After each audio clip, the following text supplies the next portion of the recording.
বলছি সবাই শুনতে পাচ্ছ আর স্ক্রিন দেখতে পাচ্ছ? হ্যাঁ স্যার। বেশ, একবার একটু সিলেবাসটার দিকে একটু তাকাও একবার, যে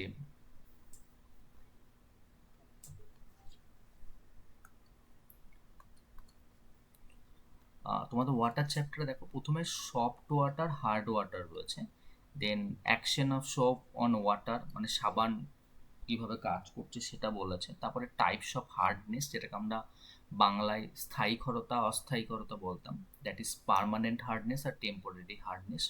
হার্ডনেস কেন হয়, আর দেন ইউনিট অফ হার্ডনেস, তুমি কোন ইউনিটে ওকে মানদণ্ড করছো রাখছো না, কত পিপিএম বলি যদি যথারীতি আমরা। আর তারপরে দেখো লেখা আছে disadvantages of using hard water. তার মানে তোমাকে শুধু ডিসঅ্যাডভান্টেজেস তো পড়লে হবে না, হার্ড ওয়াটার কি আগে জানতে হবে, তারপরে কোথায় ইউজ করা জানতে হবে, দেন ইউজ করতে গিয়ে কি প্রবলেম আসে সেটাই তার ডিসঅ্যাডভান্টেজ।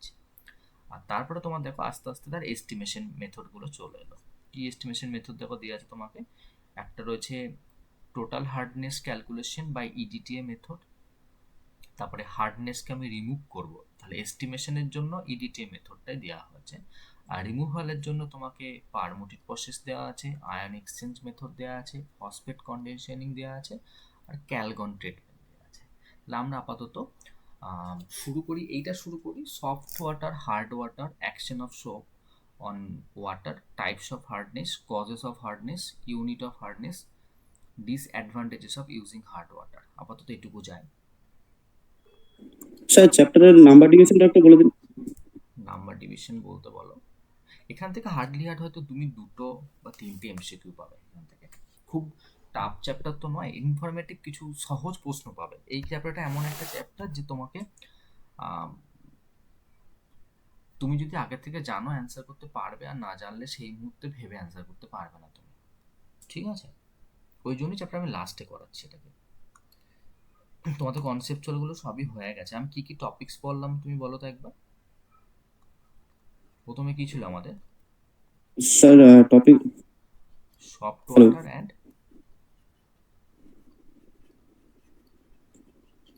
হার্ড ওয়াটার ছিল। এবার দেখে নাও না হলে, soft water hard water, action of soap on water,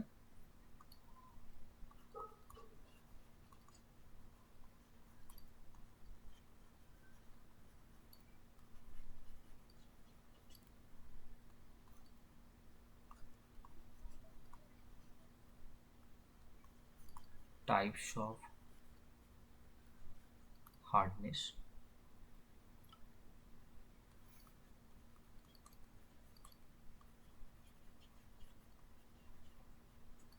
unit of hardness ছিল,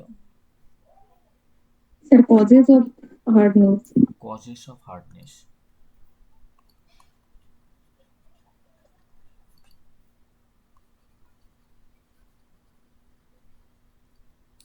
আর একটা 4 নম্বর পয়েন্ট ছিল ডিসঅ্যাডভান্টেজেস অফ হার্ড ওয়াটার। আমরা এটুকু পড়ি, তারপরে আমরা এস্টিমেশন এবং তোমার রিমুভালের কোনো একটা প্রসেস পড়ে নেবো আজকে। আগে একবার দেখো একটা জিনিস, সেটা হচ্ছে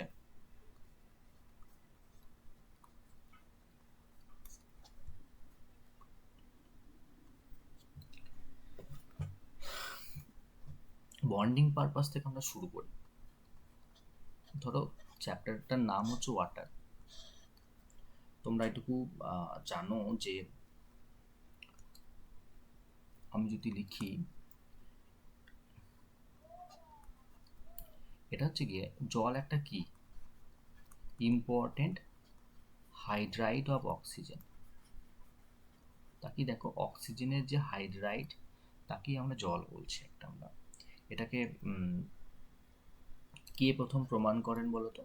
1781-এ ক্যাভেন্ডিস প্রথম প্রমাণ করলে।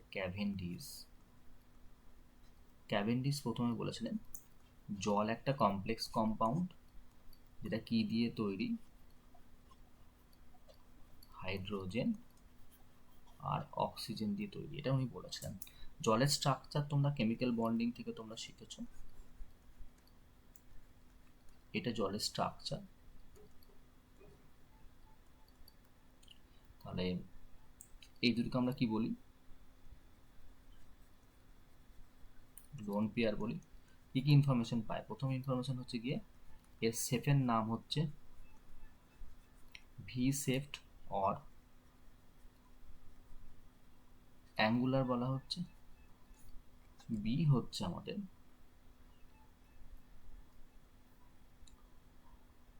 Bond angle HOH 104°5'। আর 2 sigma bond pair plus 2 lone pair আর প্রেজেন্ট। এইটুকু বুঝতে পারলে সবাই? কোনো সমস্যা আছে বুঝতে? হ্যাঁ স্যার। বেশ। আর জল একটা পোলার সলভেন্ট। পোলার সলভেন্ট, পোলার বলতে বাংলায় কি বলা হয়? ধ্রুবীয় বলা হয়। কেন জলকে পোলার সলভেন্ট বলছে একবার দেখে নাও। এটা হচ্ছে ওয়াটারের স্ট্রাকচার বললে এখনই তুমি এটা জানো যে অক্সিজেনের তড়িৎ-ঋণাত্মকতা হাইড্রোজেনের থেকে বেশি হয়। তার মানে এর বন্ড মোমেন্টগুলো এদিকে কাজ করবে, যেটার বেশি হয় সেদিকে অ্যারো দেবো আর অন্যজনের পেটটা কেটে দিচ্ছি আমি।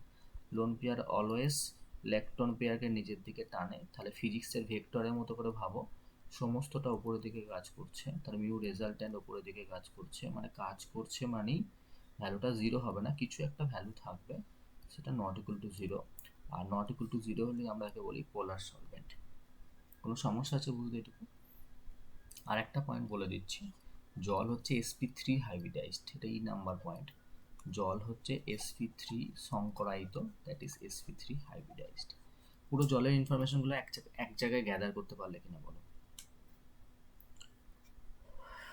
যদি পরীক্ষার সময় একটু জানতেও চায় তাহলে মানটা মনে রেখে দিও, যদি আমার মনে হয় জানতে চাইবে না। 1.85 ডিবাই। সবার ক্লিয়ার এটুকু? তোমরা হ্যাঁ স্যার। আর একটু ইনফরমেশন কি পাও বলো তো?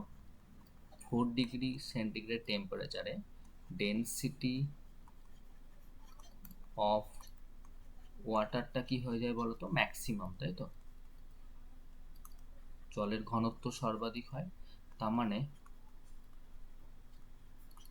ভলিউম অফ ওয়াটার কি হয়ে যায়? মিনিমাম হয়ে যায়, যেহেতু আমরা জানি density equal to mass by volume. Density বাড়ছে মিন্স করে ভলিউম কমছে। ক্লিয়ার এইটুকু? স্যার উপরেটা আরেকবার দেখান। এটা স্যার আরেকটু বলি। একটু উপরে স্লাইড, ওকে।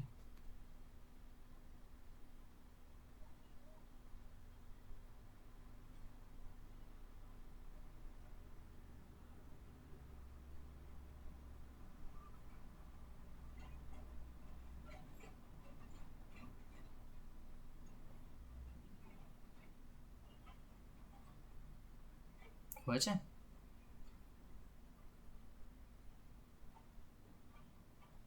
হ্যাঁ স্যার।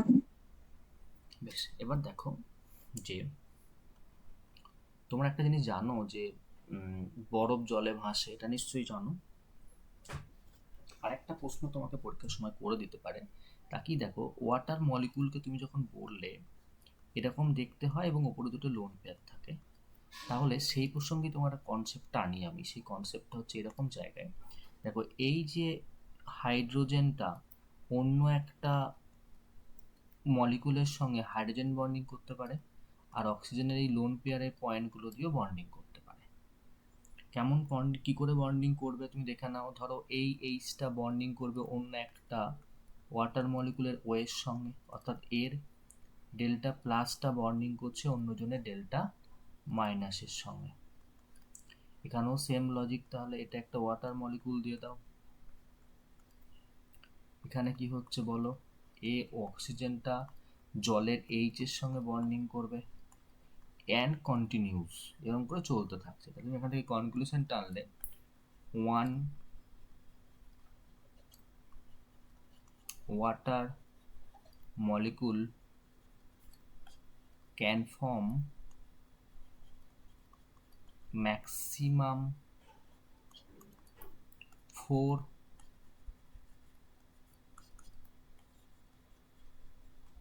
Hydrogen bond. এবার কি টাইপের হাইড্রোজেন বন্ড বলো তো? এগুলো এগুলো হচ্ছে ইন্টারমলিকুলার। কেননা তুমি ডিফারেন্ট মলিকুলের মধ্যে করছো, তাই কি বলছি ইন্টারমলিকুলার হাইড্রোজেন বন্ড। এইরকম করে জুড়ে জুড়ে অ্যাকচুয়ালি আইস তৈরি হয়, দিয়ে আইসের একটা কেজ লাইক স্ট্রাকচার পাওয়া যায়, খাঁচার মতো একটা বিরাট বড় স্ট্রাকচার পাওয়া যায়।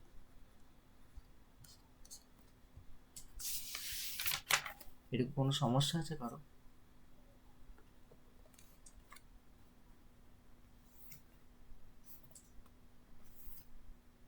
কেউ কিছু বলবে এইটুকু পর্যন্ত? না স্যার। বেশ, এবার দেখে নাও একটা জিনিস, যে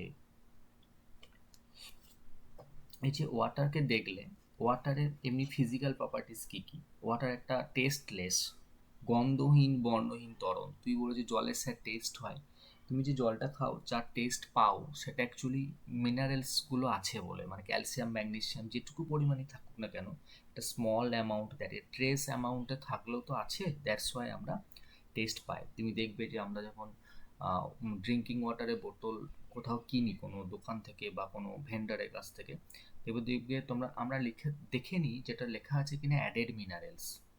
কারণ পিওর ওয়াটার তো খেয়ে কোনো আমাদের শরীরে লাভ হয় না, তার সঙ্গে যদি মিনারেলস থাকে তাহলে শরীরে অনেক লাভ হয়। ঠিক আছে, সেরকম দেখো একবার আমি বলছিলাম যে আমাদের ওয়াটার মলিকুলটা এমনি নর্মালি একটা neutral oxide. Neutral oxide, even water যদি পিওর ফর্মে থাকে তাহলে water does not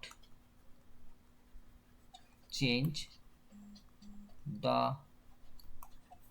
colour of litmus paper. Litmus paper actually কী হিসাবে কাজ করে? একটা ইন্ডিকেটরের কাজ করে।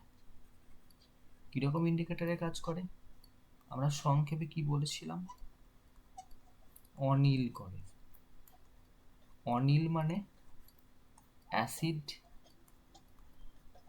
ব্লু লিটমাসকে রেড করে। অ মানে অ্যাসিড, নি মানে নীল, আর ল মানে লাল। অ্যাসিড ব্লুকে রেড করে।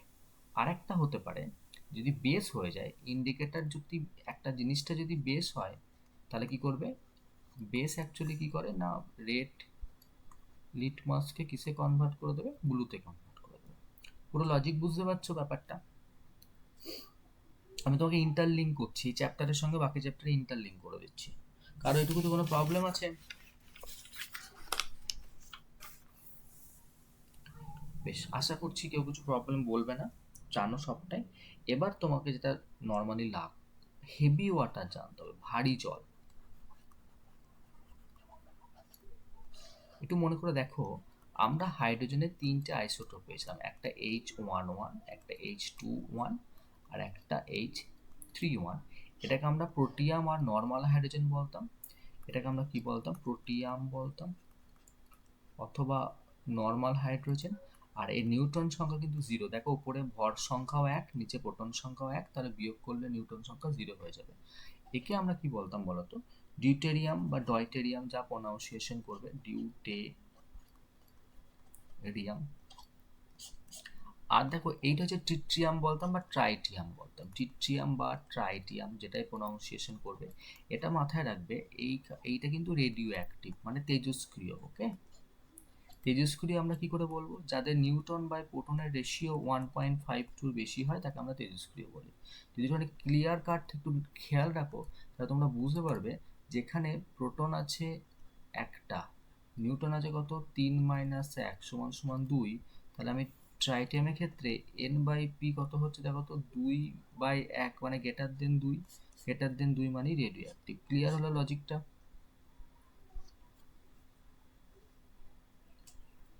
কারো সমস্যা? এটুকু বুঝতে পারছো সবাই? স্যার ওটা আরেকবার বলুন। এটা ফিজিক্সে পড়ার কথা তোমাদের, যে রেডিওঅ্যাক্টিভ কাদেরকে বলা হয়, যাদের নিউট্রন বাই প্রোটনের রেশিও 1.52 এর থেকে বেশি হয়, তাকে বলা হচ্ছে রেডিওঅ্যাক্টিভ। আমি যদি হাইড্রোজেনের এই আইসোটোপটার কথা কনসিডার করি, যাকে আমি ট্রাইটিয়াম বা ট্রিট্রিয়াম বলি, তার দেখো প্রোটন সংখ্যা 1, এই দেখো প্রোটন সংখ্যা 1, আর নিউটন সংখ্যা মানে মাস নাম্বার মাইনাস প্রোটন নাম্বার, তাহলে 3 মাইনাস 1 করলে 2 হয়ে যাচ্ছে। তাহলে এন বাই পি করলে 2/1 মানে 2 হচ্ছে। 2 মানে কি বলতো, সরি এখানে লেখার রিপ্রেজেন্টেশনটা একটু ভুলভাল আছে।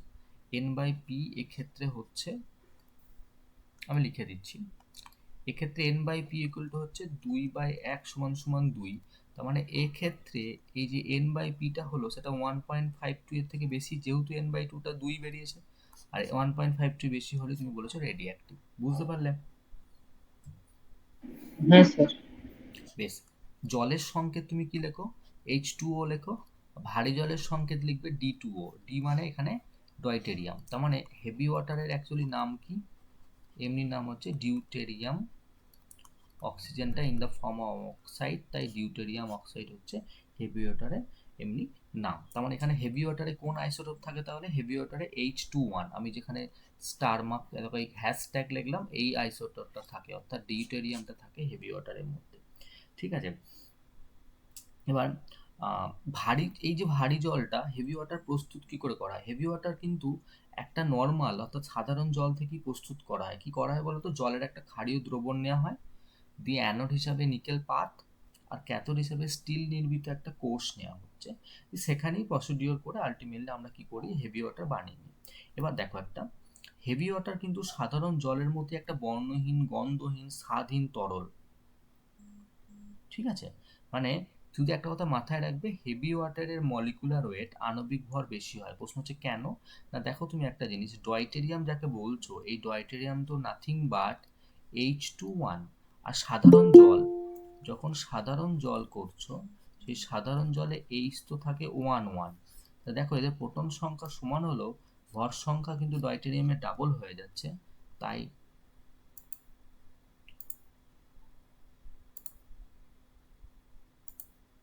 ভর সংখ্যা ডাবল হয়ে যেতে ওর কিছু আণবিক ভরটা বেশি হচ্ছে। ক্লিয়ার হয়েছে ব্যাপারটা?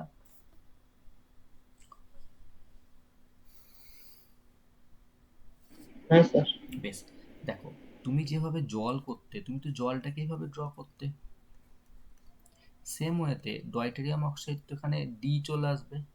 এবার দেখো, একটু chemically less reactive compare to water, বলছে যে জল মানে D2O is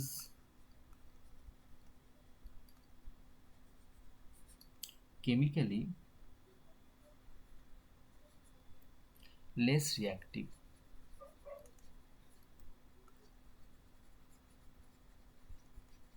compare to water. Chemically less reactive মানে কি বলতো? মানে রিয়াকশনটা খুব স্লো চলে। প্রশ্ন হচ্ছে স্লো কেন চলবে, এই হচ্ছে প্রশ্ন। একটা কথা বলো, কেমিস্ট্রি, কেমিস্ট্রিকে আমরা কিভাবে চিনি? কেমিস্ট্রি অ্যাকচুয়ালি কি? Chemistry is nothing but breaking and making. তো কোনো বন্ড ভেঙে দিয়ে নতুন বন্ড তৈরি করাকে আমি কি বলছি? কেমিস্ট্রি বলছি। দেখো, যখন জল রিয়্যাক্ট করে তখন জলের OH বন্ডটা ব্রেক করতে হবে, আর OD রিয়্যাক্ট করলে OD বন্ডটা ব্রেক করতে হবে। এবার OD বন্ডটার ব্যাপারটা হয়ে যাচ্ছে কি না, OD বন্ড OH বন্ড অপেক্ষা বেশি শক্তিশালী। তাহলে শক্তিশালী কে বেশি? OH না OD? অবশ্যই OD। তাহলে যে বেশি শক্তিশালী বন্ড হবে তাকে ভাঙতে গেলে বেশি এনার্জি লাগবে, আর বেশি এনার্জি মানে রিয়াকশনটা কি হয়ে যাবে বলতো? রিয়াকশনটা আমাদের কি হয়ে গেল? স্লো হয়ে গেল। বোঝা গেছে লজিকটা? হ্যাঁ স্যার।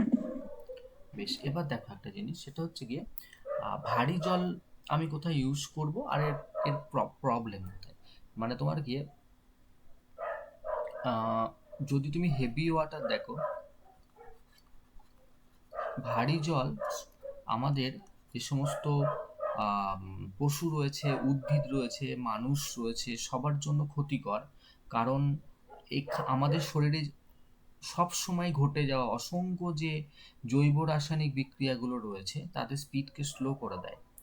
বিশুদ্ধ ভারী জলের প্রভাবে ছোট ছোট মাছ, ব্যাঙাচি, ইঁদুর যারা রয়েছে তাদের কিন্তু মৃত্যু ঘটতে পারে। আর তবে ভারী জলের একটা লাভ, সেটা কিন্তু জীবাণুনাশক ধর্ম আছে। তার মানে এটার কিন্তু খুব যে বেশি ইউজফুলনেস রয়েছে এমন কিন্তু নেই। একটা ইউজফুলনেস কি দেখলে তুমি, যেটা জীবাণুনাশক ধর্ম বিশিষ্ট ভারী জল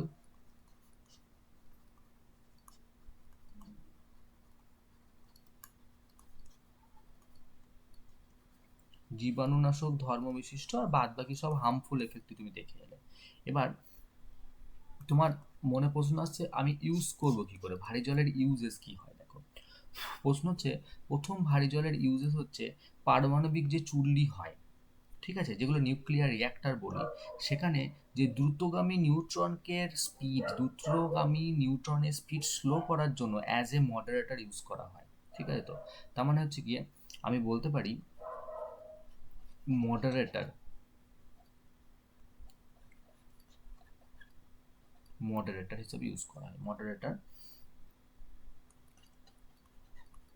হিসেবে ব্যবহার করা হয়। কি করার জন্য বলতো? নিউট্রনের স্পিড স্লো ডাউন, এটা স্পেসিফিক কাজ হয়ে গেল। আর এমনি নর্মালি যদি বলা হয় যে ভারী জল কি হিসেবে ব্যবহার করা হয়, তুমি লিখবে নিউক্লিয়ার চুল্লিতে মডারেটর হিসেবে কাজে দেয়। সেকেন্ড পয়েন্ট হচ্ছে আমাদের যে অনেক সময় কোন একটা mechanism of a chemical reaction, একটা কেমিক্যাল রিয়াকশন কোন পথে অগ্রসর হচ্ছে সেটা জানার জন্য কিন্তু হেভি ওয়াটার ইউজ করা হয়। Mechanism of a chemical reaction জানার জন্য ব্যবহার করা হয়। থার্ড পয়েন্ট আমাদের হচ্ছে যে ভারী জল বা ডাইটেরিয়াম প্রস্তুত করতে ভারী, মানে শুধুমাত্র D2 যদি আমাকে আর্টিফিশিয়ালি তৈরি করতে হয় তাহলে কিন্তু ভারী জলের সাহায্য নেওয়া যেতে পারে। আর ভারী জলের সাহায্যে ডয়টেরিয়াম ঘটিত অনেক যৌগ আবিষ্কার করা গেছে। আর একটা কথা বলছে যে আমরা যে এনএমআর স্পেকট্রোস্কোপি বলি, এনএমআর এনএমআর স্পেকট্রোস্কোপি সাহায্যে অর্গানিক কম্পাউন্ডের এনএমআর স্পেকট্রোস্কোপির সাহায্যে অর্গানিক কোনো কম্পাউন্ডের স্ট্রাকচার জানতেও কিন্তু ব্যবহার করা হয়। এবার এনএমআর মানে কি বলতো? এনএমআর মানে নিউক্লিয়ার ম্যাগনেটিক রেজোন্যান্স। এনএমআর মানে কি বললাম? এনএমআর এর ফুল ফর্ম হচ্ছে একটা ভীষণ শক্তিশালী একটা যন্ত্র যার সাহায্যে প্রতিনিয়ত আবিষ্কার করে যাওয়া সমস্ত মলিকুলের পারফেক্ট স্ট্রাকচার জানা যায়। আর একটা কথা মাথায় রাখবে, এই যে এনএমআর স্পেকট্রোস্কোপিকে ডাক্তাররা অ্যাকচুয়ালি ইউজ করে অ্যাজ এ এমআরআই। আমরা বলি না এমআরআই স্ক্যান করব তার জন্য। আর প্রবলেম হচ্ছে এমআরআই এনএমআর মেশিনগুলো কত হার্জের নিচ্ছ, মেগা হার্জে, তার উপর ডিপেন্ড করে ওর দাম অনেক এক্সপেন্সিভ হয়, কোটিতে দাম হয়। একটা এনএমআর মেশিনকে 24/7/365 ডেজ ওকে ঠান্ডা রাখার জন্য সবসময় এসি চালাতে হয়, মানে মেনটেনেন্স খরচা অনেক বেশি, স্পেসিফিক লোক দ্বারা এনএমআর মেশিন চালানো হয়। ওই জন্য তুমি দেখবে যে একটা এমআরআই করতে গেলে অনেক এক্সপেন্সিভ হয়ে যায় তুমি যেখান থেকে এমআরআই করাবে। এটা ছিল আবিষ্কার করেছিল ফিজিক্স কেমিস্ট্রি লোকেরা মিলে, কিন্তু ব্যবহার করছে কারা? ডাক্তাররা। ওকে, হ্যাঁ, মোটামুটি ভারী জলের ব্যাপারটা শেষ। কারো সমস্যা কোনো হেভি ওয়াটার নিয়ে কোনো কিছু? স্পেকট্রোস্কোপিটা কি বললেন? স্পেকট্রোস্কোপি একটা আম, কি বলবো তোমাকে, একটা প্রসেস। তুমি যেমন ইউভি পড়তে না, আলট্রাভায়োলেট রে, আইআর, ইনফ্রারেড রে, ওইভাবে অনেক মডিফাইড বর্তমান দিনের ফর্ম হচ্ছে স্পেকট্রোস্কোপি। স্পেকট্রোস্কোপি আবার টাইপ রয়েছে। H1 হাইড্রোজেন দিয়ে করা হয়, C13 স্পেকট্রোস্কোপি হয়, ফ্লুরিন 19 স্পেকট্রোস্কোপি হয়। স্পেকট্রোস্কোপি কি বলতো, ধরো সাপোজ তুমি একটা একটা গাছের পাতা থেকে একটা এক্সট্রাক্ট বানালে, মানে পাতাটাকে ভালো করে পিষে একটা যে সলিউশনটা তুমি পেলে, তুমি জানতে চাইছো যে এই সলিউশনটার মধ্যে গাছটার হয়তো স্পেসিফিক হয়তো নোনতা মিষ্টি টেস্ট আছে। কেন নোনতা মিষ্টি টেস্ট, এর কারণ কি? কোনো একটা তো কেমিক্যাল কম্পাউন্ড হবে। তুমি কি করলে, ওই গাছের ওই যে যেখান থেকে তুমি ফলটা খাচ্ছ সেই ফলটা তোর এক্সট্রাক্টটা তুমি নিয়ে নিলে, সলিউশনটা দিয়ে ওটাকে তুমি এনএমআর মেশিনে ফেললে। এনএমআর মেশিন তোমাকে এক্স্যাক্ট ডেটা দিয়ে দেবে। এক্স্যাক্ট ডেটা বলতে ওর পিকগুলো দিয়ে দেবে যে কোথায় কোথায় কোথায় কোথায় কি কার কার কোন কোন ফাংশনাল গ্রুপে পিক আছে যার জন্য তোমার এরকম টেস্ট হচ্ছে। অর্থাৎ একটা আবিষ্কৃত মৌল বা যৌগের এক্স্যাক্ট স্ট্রাকচার জানার জন্য এনএমআর মেশিন ব্যবহার করা হয়। বুঝলে ব্যাপারটা? হ্যাঁ স্যার, বুঝতে পেরেছি। এবার আমরা যাব, দেখো, সফট ওয়াটার আর হার্ড ওয়াটারে চলে যাব।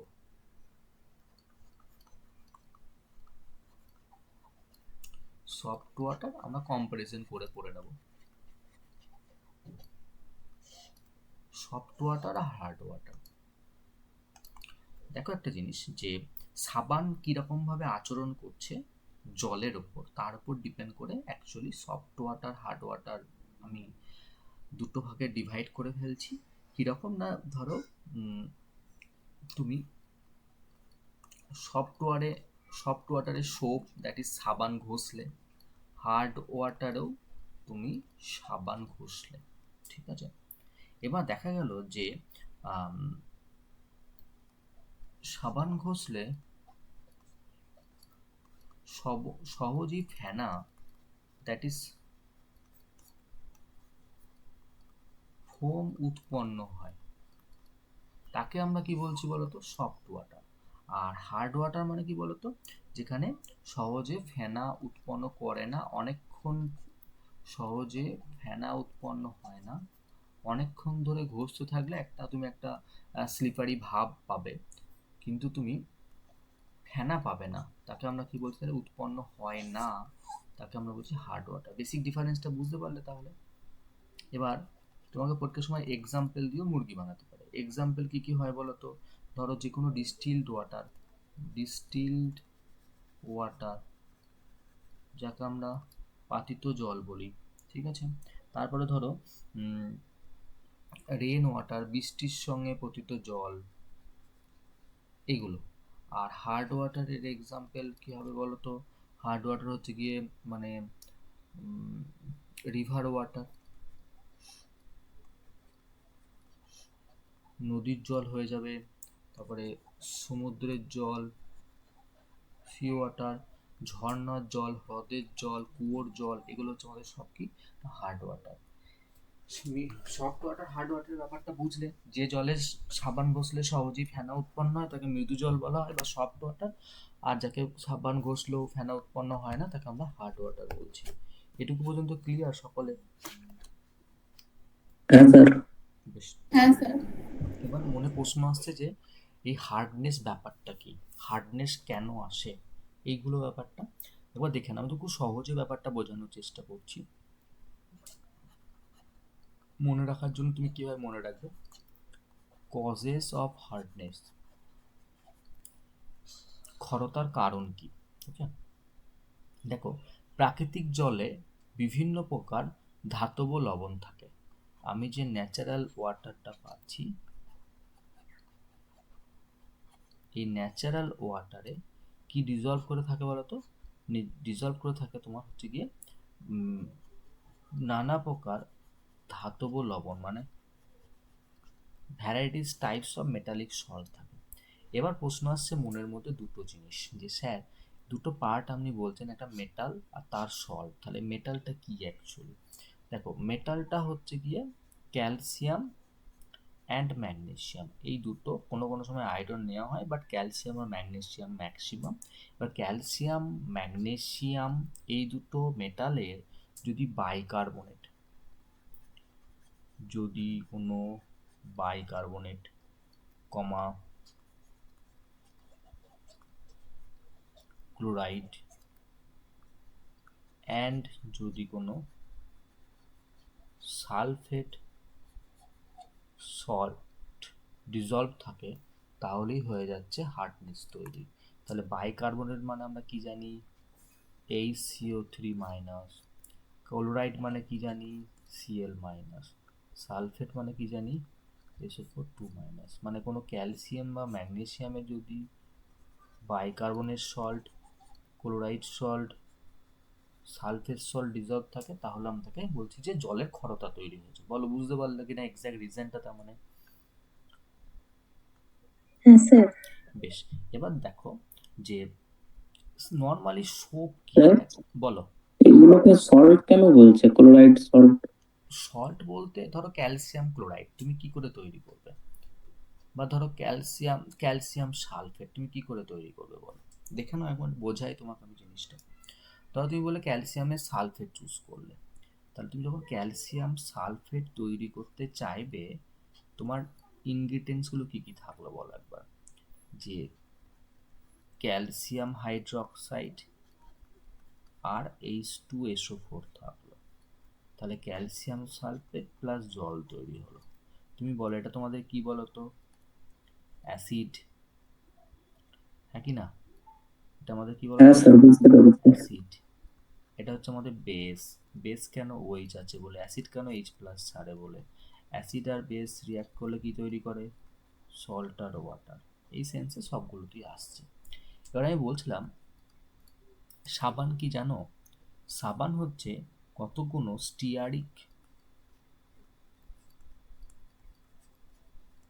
স্টিয়ারিক বলো, বা এদের সংকেতগুলো অনেক বড় বড়, পামেটিক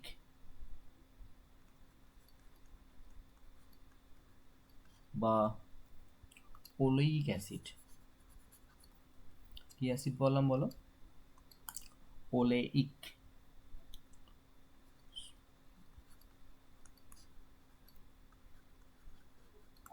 এই যে বললাম স্টিয়ারিক, পামেটিক, ওলেইক ইত্যাদি অ্যাসিডের উচ্চ আণবিক গুরুত্ব বিশিষ্ট, এদের আণবিক ভর অনেক বেশি হয়। সংকেত কমপ্লিকেটেড মানেই তোমার গিয়ে সংকেত বড় মানেই অ্যাটম সংখ্যা বেশি, মানে আণবিক আমাদের গুরুত্ব বেশি হবে। তাহলে উচ্চ আণবিক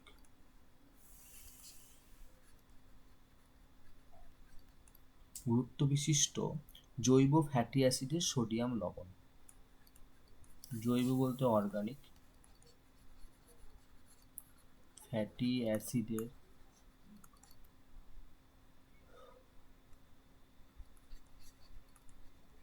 সোডিয়াম লবণ। একবার একটা ফর্মুলা দেখো বুঝে যাবে। ধরো আমি তোমাকে নিচ্ছি C17H35 COONA, এর নামই হচ্ছে, ওই দেখো লাস্টে এনে আছে, মানে সোডিয়াম, আর বাকিটা মানে হচ্ছে স্টিয়ারেট। এটা একটা কি, সাবান। এর 2 মোল নিয়ে যদি এর মধ্যে কোনো সল্ট দিয়ে দাও, দেখো তুমি সল্ট কি বলেছিলে, ক্যালসিয়াম আর ম্যাগনেসিয়াম। বলছি ক্যালসিয়াম আর ম্যাগনেসিয়াম দুজনাই কোন স্টেটে যায়, Mg2+ বা ক্যালসিয়াম 2+, মানে 2+ স্টেটে আমি ডাইরেক্ট M2+ লিখলাম। তাহলে তোমার কি তৈরি হবে একটুখানি বুঝে নাও। আচ্ছা বলো এখান থেকে কটা সোডিয়াম আছে গো, দেখো এটা ভাঙলে কি হয়, এটা প্লাস এটা মাইনাস, ক্লিয়ার নাকি বলো। এইটা খুব মাইনাস, COO মাইনাস আর Na প্লাস হলো। তাহলে এই যে দুটো Na দেখতে পাচ্ছ, এরা দুজন বেরিয়ে গেল অ্যাজ Na প্লাস। বাঘের দিকে তাকিয়ে দেখো যে তোমাদের C17H35COO এই পার্টটা কটা আছে, দুটো। তার সঙ্গে কে জুড়ছে, M2+, তার মানে M জুড়ছে। চার্জ ব্যালেন্স হয়ে গেল, মাস ব্যালেন্সও হয়ে গেল। একটা প্রেসিপিটেশন পড়বে, কালার কেমন হবে, একটা হোয়াইট কালার হবে। তা সেটাই বলছে, আমি তোমাকে ফের শোনা একবার শোনো। সাবান হচ্ছে স্টিয়ারিক, পামেটিক, ওলেইক ইত্যাদি উচ্চ আণবিক ভর বিশিষ্ট জৈব ফ্যাটি অ্যাসিডের সোডিয়াম সল্ট। এই লবণগুলি জলীয় দ্রবণে দ্রবীভূত হয়ে ফেনা সৃষ্টি করে, কিন্তু এসব জৈব অ্যাসিডের ক্যালসিয়াম ম্যাগনেসিয়াম ঘটিত লবণগুলি জলে সামান্য দ্রাব্য নয় বলে ফেনা উৎপন্ন করতে পারে না। তো জলে দ্রাব্য না হলে কি করে সে ফেনা উৎপন্ন করবে। জলে যদি ক্যালসিয়াম বা ম্যাগনেসিয়াম কোনো লবণ উপস্থিত থাকে তবে সাবানের সঙ্গে এদের বিনিময় ঘটে এবং উপরিউক্ত ফ্যাটি অ্যাসিডগুলির অদ্রাব্য ক্যালসিয়াম বা ম্যাগনেসিয়াম সল্ট কিন্তু অধঃক্ষিপ্ত হয়ে যাচ্ছে। ফলে সাবান খরচ কম হয় কিন্তু ফেনা উৎপন্ন হয় না, মানে সাবান খরচটা হয়ে যায়। তুমি ধরো সাপোজ একটা কথা বলি, তুমি নদীর জলে স্নান করতে গেছো, তুমি হয়তো একটা তোমার একটা প্যান্ট, জিন্সের প্যান্টে ধরো কাচবে ওখানে গিয়ে, তুমি প্রথমে প্যানটাকে নদীর জলে ভিজিয়ে নিলে, যেই নদীর জলে ভিজিয়ে নিলে তখন ওর উপরে কিন্তু একটা লেয়ার তৈরি হয়ে গেল, ঠিক আছে? এবার তুমি যখন সাবানটা ঘষছো, তুমি প্যান্টে ঘষছো না প্যান্টের উপরে যে লেয়ারটা তৈরি হয়েছে তার উপরে ঘষছো বলো? অবভিয়াসলি প্যান্টের উপরে যে লেয়ারটা তৈরি হয়েছে তার উপরে আমি ঘষছি। তার ফলে কি হয় বলো তো, ওটা তো ডাইরেক্ট তো ময়লাওয়ালা প্যান্টের সংস্পর্শে গেল না, ও তোর ওপরে পড়া লেয়ারের সংস্পর্শে গেছে, তাই আমরা বলতে পারি ফেনা উৎপন্ন হবে না। কথা বোঝা গেছে তাহলে এটা? হ্যাঁ স্যার। এবার এবার তোমার মনে প্রশ্ন আসছে যে স্যার এটা কি শুধুমাত্র সোডিয়াম সল্টের জন্য অ্যাপ্লিকেবল? ব্যাপারটা হচ্ছে গিয়ে সোডিয়াম অর পটাশিয়াম এই দুটো ছাড়াও কিন্তু যদি অন্য কোনো লবণ থাকে, মানে জলে যদি ধরো জিঙ্ক 2+ বা অ্যালুমিনিয়াম 3+, কপার 2+ বা Ag+, এগুলো থাকলেও কিন্তু অল্প বিস্তর কি হচ্ছে বলতো, ক্ষরতা হবেই। ঠিক আছে, তাহলে অল্প বিস্তর ক্ষর জলের মতো আচরণ করবে। স্যার ওটা সিআর লিখেছেন? কপার Cu2+ আর সিলভার প্লাস। এবার আমি যাব যে types of hardness of water. কত স্যার বলো? বলছি হার্ড ওয়াটার খেলে তাহলে বেশি মিনারেলস পাবো তো? হার্ড ওয়াটার খেলে বেশি মিনারেলস পাবো তো? হার্ড ওয়াটার খেলে তুমি 2 দিন ডাইজেস্টিং প্রবলেম হবে, 3 দিনের দিন তুমি এআইজি যাবে হায়দ্রাবাদ, তারপরে আস্তে আস্তে মরে যাবে। প্রশ্ন হচ্ছে কেন? হার্ড ওয়াটার একটা, দেখো আমি কথা বলে এলাম যে হার্ড ওয়াটারের মধ্যে আমাদের শরীরে প্রতিনিয়ত প্রচুর জৈব রাসায়নিক বিক্রিয়া চলেছে, সেইগুলোর স্পিডকে কি করে দেবে? স্লো করে দেবে। আর জৈব রাসায়নিক বিক্রিয়া অর্থাৎ তোমার ডাইজেস্টিং স্পিডকে যদি স্লো করে দেয়, তা তুমি বলো অসুস্থ হয়ে পড়বে কি পড়বে না?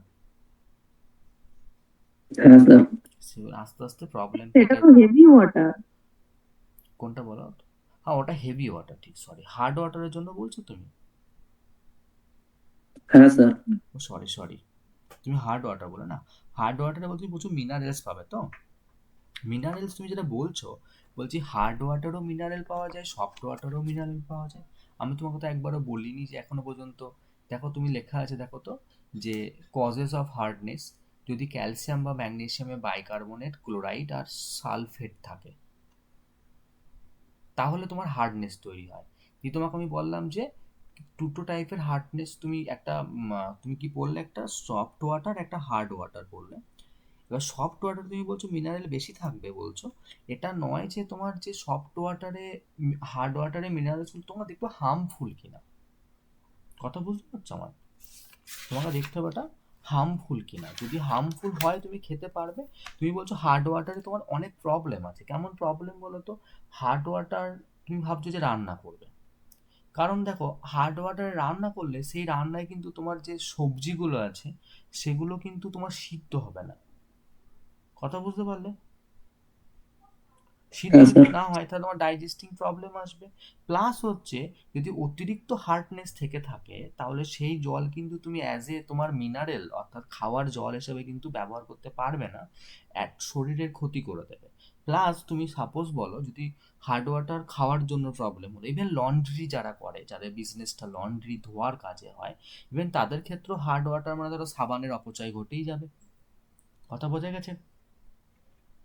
আবার ধরো হ্যাঁ স্যার। তুমি তুমি ভাবছো যে কোনো বয়লার যেখানে টেম্পারেচার ক্রিয়েট হয় সেখানে তুমি হার্ড ওয়াটার ব্যবহার করবে, সেখানেও কিন্তু ব্যবহার করা যায় না।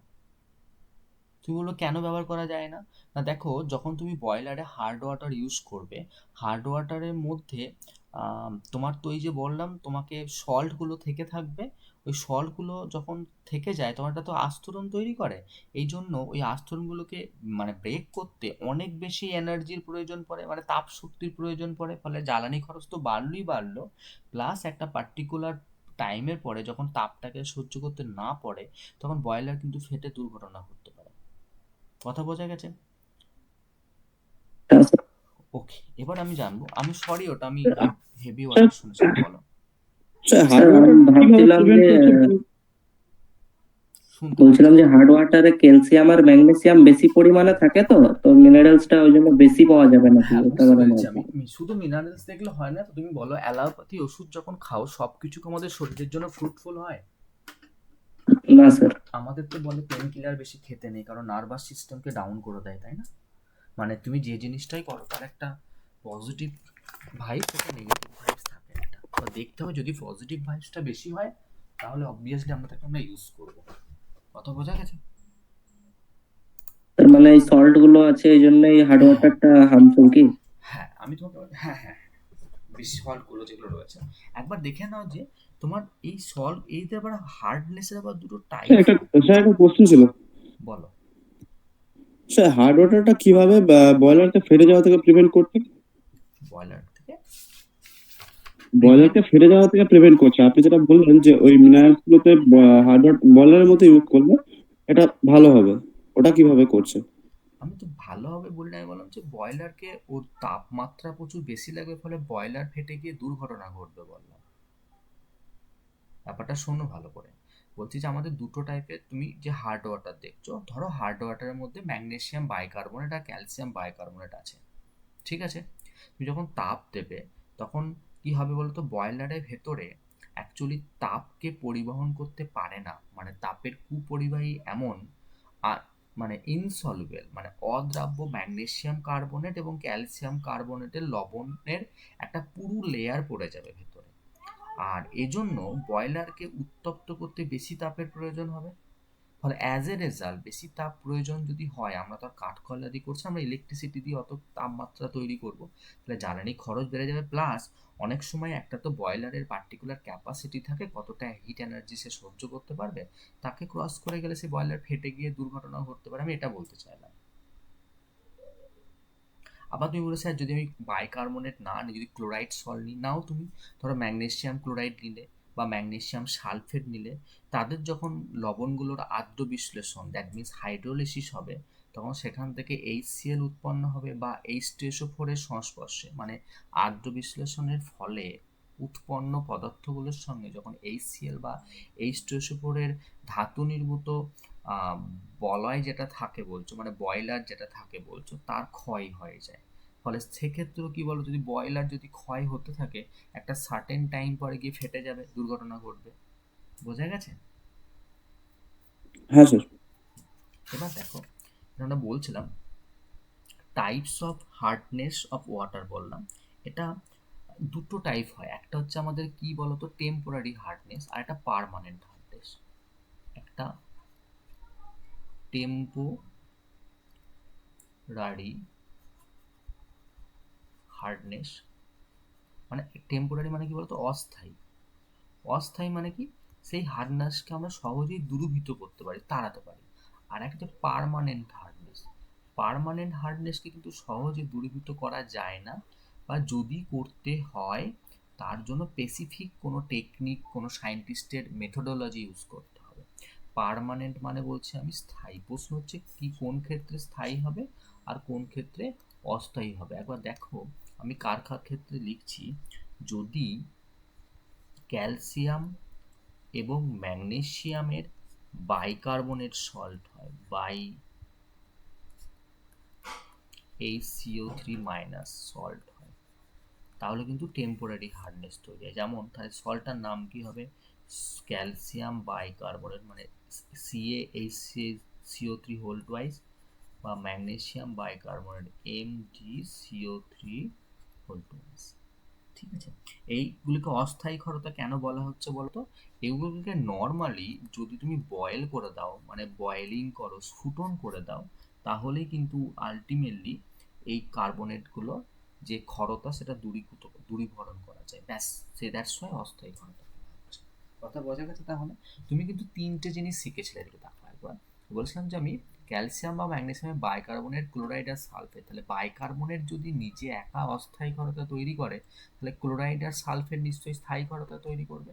তো তুমি ওটাই তাহলে লিখবে এখানটা করে যে যদি ক্যালসিয়াম অ্যান্ড ম্যাগনেসিয়ামের ক্লোরাইড অ্যান্ড যদি সালফেট সল্ট হয়, তারা কিন্তু স্থায়ী ক্ষারতা তৈরি করে। অ্যাজ ফর এক্সাম্পল ধরো ক্যালসিয়াম ক্লোরাইড, ক্যালসিয়াম সালফেট স্থায়ী ক্ষারতা তৈরি করবে, ম্যাগনেসিয়াম ক্লোরাইড, ম্যাগনেসিয়াম সালফেট কি তৈরি করবে, স্থায়ী ক্ষারতা তৈরি করবে। ঠিক আছে, এদেরকে কিন্তু খুব সহজে দ্রবীভূত করা যায় না। আমি কি বললাম, স্পেসিফিক একটা টেকনিক দরকার, যেগুলো সায়েন্টিস্টরা ডেভেলপ করেছে, সেই টেকনিকের অনুসারে নাম হয়েছিল। দেখো ক্যালগন মেথড, তারপরে পারমুটিট মেথড, এগুলো আমরা ওকে রিমুভাল করেছিলাম। এটুকু কোনো সমস্যা?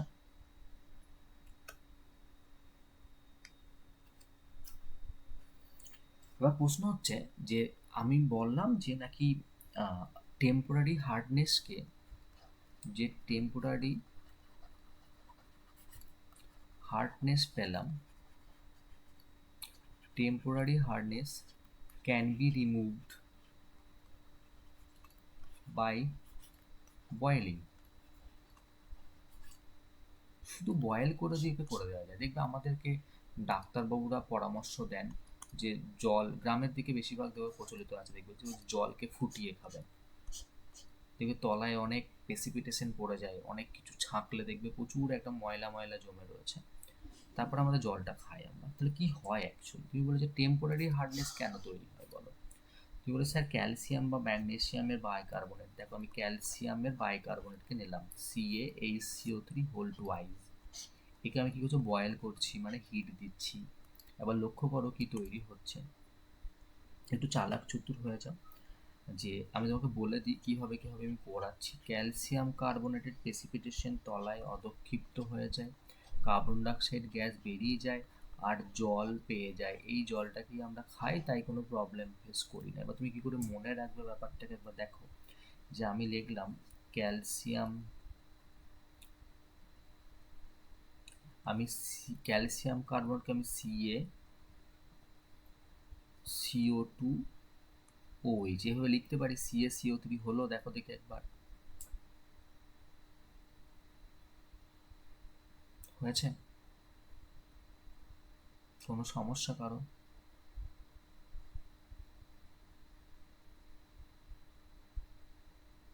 না স্যার।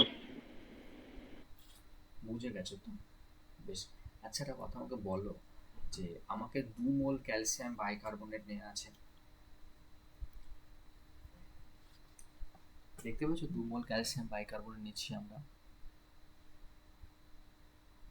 2 মোল বলছি আমি, সরি 1 মোল ক্যালসিয়াম বাইকার্বনেট নেওয়া হয়েছে আমাদের, 1 মোল, এখানে 1 রয়েছে। এবার তুমি দেখো একটা জিনিস, যখন তুমি ওকে হিট করছো তখন অ্যাজ এক্সপেক্টেড যে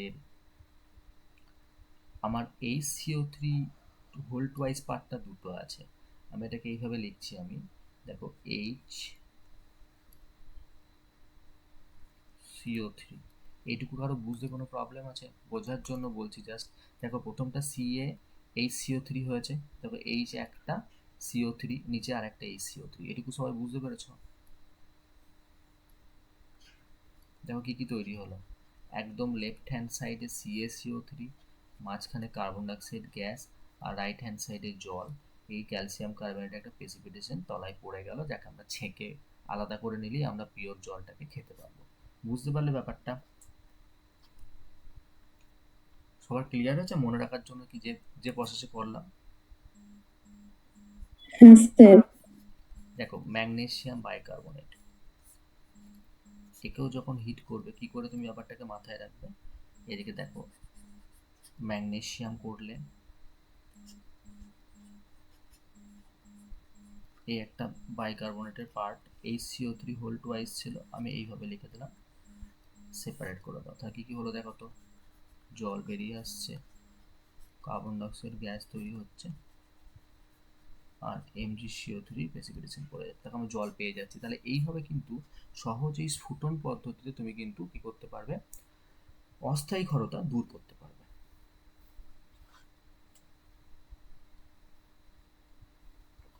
কারো প্রবলেম আছে এটুকু?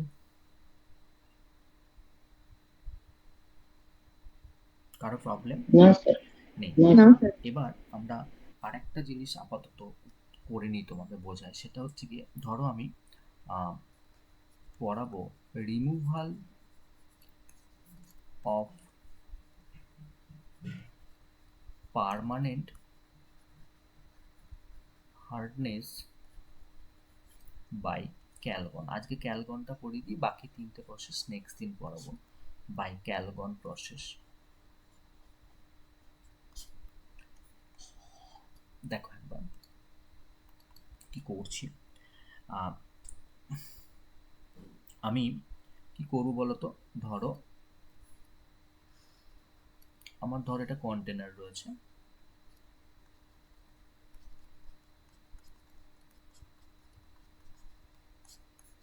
এখানে ধরো হার্ড ওয়াটার রয়েছে, আমি এর মধ্যে কি ইউজ করে দিচ্ছি, ক্যালগন। মনে প্রশ্ন আসছে, ক্যালগনটা তো এমনি নর্মাল একটা বাণিজ্যিক নাম, এমনি নাম কি? এমনি নাম হচ্ছে সোডিয়াম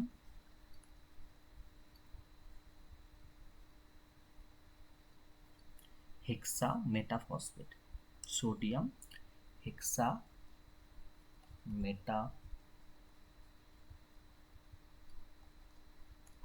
ফর্মুলা কি? Na2 Na4 PO3 whole 6। এটা হচ্ছে সোডিয়াম হেক্সা মেটাফসফেট। তুমি এটাকে দিলে জলের মধ্যে। এবার জলে বেসিক্যালি কি ছিল বলতো, ক্যালসিয়াম আর ম্যাগনেসিয়ামের আয়নগুলো ছিল, যারা ক্যালগনের সঙ্গে বিক্রিয়া করে একটা সলুবেল অর্থাৎ দ্রাব্য জটিল লবণ গঠন করছে, দিয়ে তারা ওই লবণটা গঠন করে জলের মধ্যেই থেকে যাচ্ছে, কিন্তু ইনার্ট হিসেবে থাকছে, আর সাবানের ফেনা সৃষ্টি করতে তখন আর বাধা দিচ্ছে না। যেমন ব্যাপারটা তোমার দেখায়, ধরো তুমি বলে স্যার আমি ক্যালসিয়ামের ক্লোরাইড নেব। দেখো তুমি ক্যালসিয়াম ক্লোরাইড মানে পার্মানেন্ট হার্ডনেস, স্থায়ী ক্ষরতা। এটা যখন তুমি ক্যালগন ইউজ করবে, মানে Na2 Na4 PO3 হোল 6 যখন দিলে, তখন কি তৈরি হচ্ছে একবার দেখে নাও একবার।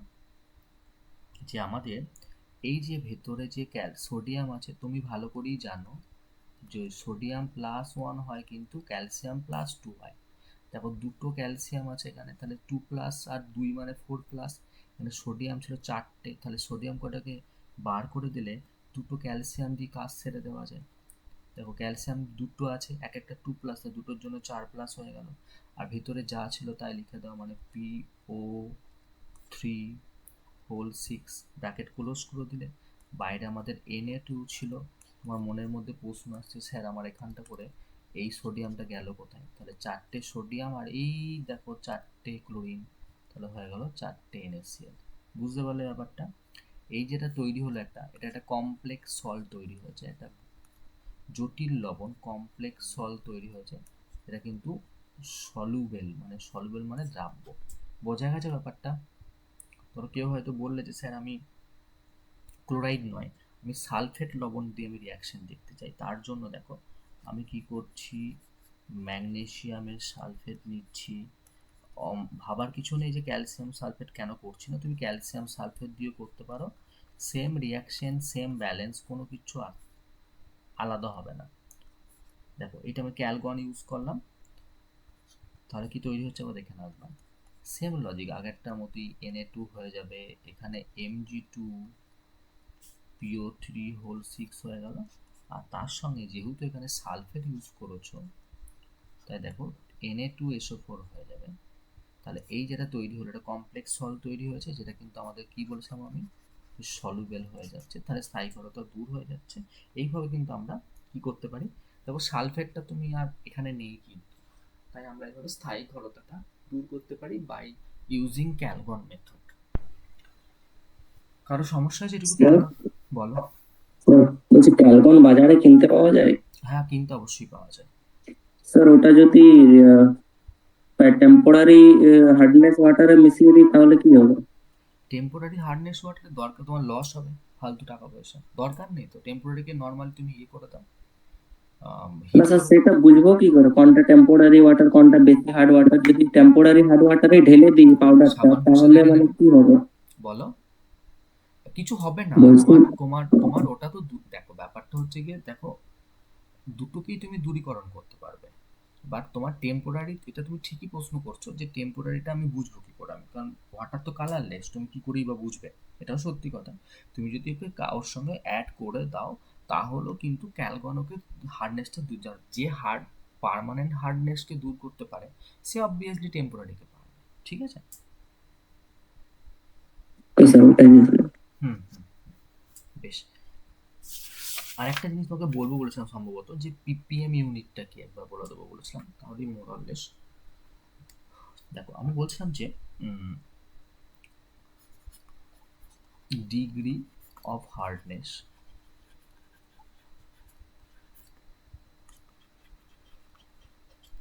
অফ ওয়াটার, কি ব্যাপারটা বলো তো?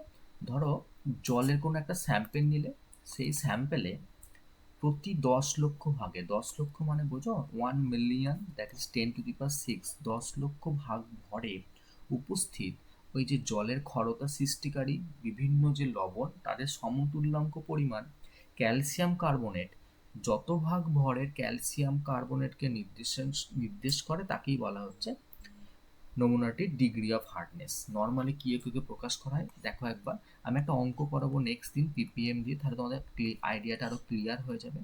পিপিএম মানে হচ্ছে গিয়ে কত পার্টস, পার্টস পার মিলিয়ন। দেখো মিলিয়ন মানে আমি কি বললাম, 10 লাখ, 10 লাখের মধ্যে কত পার্ট আছে সেটাই হচ্ছে ডিগ্রি অফ হার্ডনেস। কথা বোঝা গেছে আমার যেটা বলতে চাইলাম? আমি একটা কোশ্চেন তোমাদের জন্য দিয়ে রাখছি, সেটা তোমরা একটু ট্রাই করবে প্রথমে, দেন তারপরে আমি না হলে বুঝিয়ে দেবো। 1 লিটার জলে 0.001 মোল পরিমাণ ম্যাগনেসিয়াম ক্লোরাইড দ্রবীভূত থাকলে সেই H2 এর ডিগ্রি অফ হার্ডনেস, মানে ক্ষরতার মাত্রা নির্ণয় করো। ডিগ্রি অফ হার্ডনেস কত হবে? এটা হোমওয়ার্ক দিলাম, এটাকে আমি না পারলে আমি নেক্সট দিন অবশ্যই করে দেবো। এই যেতটা করালাম আমার মনে হয় আমি প্রথম দিকে যেটুকু সিলেবাস নিয়েছিলাম, আমি একবার দেখো দেখি সবটা কভার হলো কিনা, তোমরা নিজেরা বলবে, আমি ঠিক মারবো। বলছিলাম যে আমাদের স্যার কোশ্চেনটা একবার দেখুন। হ্যাঁ দেখাচ্ছি। সফট ওয়াটার হার্ড ওয়াটার নিশ্চয়ই হয়ে গেছে। Action of soap on water বলে দেওয়া হলো, টাইপস অফ হার্ডনেস করিয়ে দিলাম, ইউনিট অফ হার্ডনেস পিপিএম হলো, কজেস অফ হার্ডনেস বলা হলো, আর ডিসঅ্যাডভান্টেজেস অফ হার্ডনেস, যেটা আমাকে একজন প্রশ্ন করলো আমি ভুল করে যাকে হেভি ওয়াটার বলতে লেগেছিলাম, তাকে আবার ফের হার্ডনেসটা মুখে ডিকটেট করেছি, কোনো নোট ডাউন করিনি বোর্ড ওয়ার্কের মধ্যে, ওটা মুখে ডিকটেট করেছি। তোমরা যখন কথাগুলো শুনবে আরেকবার ভিডিওতে, তখন ওই কথাগুলো থেকে নোট ডাউন করে নেবে, তাহলে ডিসঅ্যাডভান্টেজেস হয়ে গেল। আর একটা আমি তোমাকে কিন্তু পড়ালাম, সেটা হচ্ছে কি আমাদের ক্যালগন মেথডের সাহায্যে পার্মানেন্ট হার্ডনেসটা রিমুভ করা, এটা করানো হচ্ছে। আর সব কিছু যে কটা বলেছিলাম সে কটা আমাদের করানো হয়ে গেছে অলরেডি। আর লাস্ট অঙ্কটা কে একজন লিখে নিতে চাইলে নাও, লিখে নাও। কারো এইটুকু কোনো প্রবলেম আছে কারো? স্যার বলছি কতটা জলে কতটা ক্যালকুন মেশালে কাজ হবে? কার বলো? যে কতটা জলে কতটা ক্যালকুন মেশাতে হবে? আমি তো এক্স্যাক্ট পরিমাণ জানি না কতটা জলে কতটা অ্যালকোহল মেশাতে হবে, আমি জেনে বলে দেবো একটু।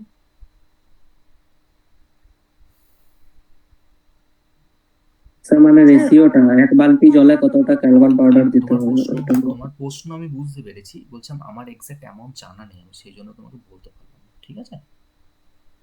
আমি একটু জেনে বলে দেবো। স্যার H2 এর পরের লেখাটা কি? H2 এর ডিগ্রি অফ হার্ডনেস কত হবে?